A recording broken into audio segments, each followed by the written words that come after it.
BCCI toss విషయంలో ఇంకో కొత్త ప్రయోగం చేయాలనుకుంటుందంట. అయినా టాస్ తో ప్రయోగం చేయడానికి ఏముంటుంది అనుకుంటున్నారా?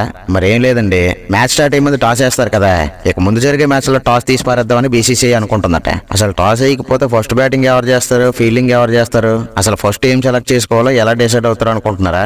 చాలా సింపుల్ అండి, టాస్ ప్లేస్ లో డైరెక్ట్ గా విజిటింగ్ టీమ్ కి ఆప్షన్ ఇచ్చేద్దాం అనుకుంటున్నారట.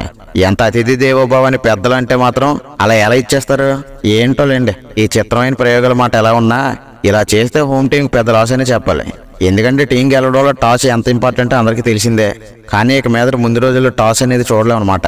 అబ్బాయి మీరేం కంగారు పడకండి, ఎందుకంటే ఈ నో టాస్ రూల్ ప్రయోగం ప్రస్తుతానికి నేషనల్ క్రికెట్ టీం మీద చేయడం లేదు. త్వరలో జరగబోయే అండర్-23 సీకే నాయక్ ట్రోఫీలో ఈ రూల్ ప్రయోగించనున్నారని తెలుస్తుంది. మ్యాచ్ స్టార్ట్ అవడానికి ముందే అసలు టాస్ లేకుండా బ్యాటింగ్ బౌలింగ్ లో ఏదైనా ఎంచుకునే అవకాశాన్ని విజిటింగ్ టీం కెప్టెన్ కి ఇస్తారట. ఒకవేళ ఇది వర్కౌట్ అయ్యింది అనుకోండి, ఆ తర్వాత డొమెస్టిక్ క్రికెట్ లోని మిగతా టోర్నీల్లో, ఆ తర్వాత రంజీల్లో, ఆ తర్వాత ఐపీఎల్ లో దీన్ని ప్రవేశపెట్టే అవకాశాలు ఉన్నాయని తెలుస్తుంది. బీసీసీఐ కొత్త ఐడియా కనుక సక్సెస్ అయితే ఇంటర్నేషనల్ క్రికెట్ లోనే ఇక మీద టాస్ బదులు ఇదే ఫార్ములాను అప్లై చేసే ఛాన్స్ ఉందని అంటున్నారు. టాస్ విషయంలో బోర్డు చేస్తున్న ప్రయోగం మీద మీరేమనుకుంటున్నారో కొంచెం కామెంట్స్ లో చెప్పండి.